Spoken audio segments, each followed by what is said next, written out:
Welcome to this step-by-step guide on how to view cryptocurrency prices on Google Finance. Whether you're tracking Bitcoin, Ethereum, or other popular cryptocurrencies, Google Finance makes it easy. First, open your web browser and go to googlefinance.com. In the search bar at the top, type the name of the cryptocurrency you want to track, such as Bitcoin or Ethereum, and press Enter. You'll see a detailed page showing the current price, daily change, market cap, and trading volume. Next, scroll down to view the price chart. You can adjust the time frame to see hourly, daily, weekly, or yearly trends.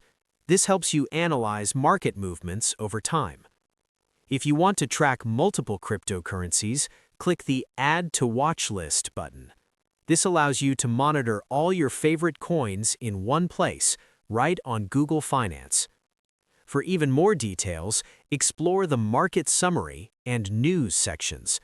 These provide updates and news articles that might affect cryptocurrency prices. That's it. With just a few clicks, you can stay updated on the latest cryptocurrency prices using Google Finance. Don't forget to check your watch list regularly to track trends and make informed decisions.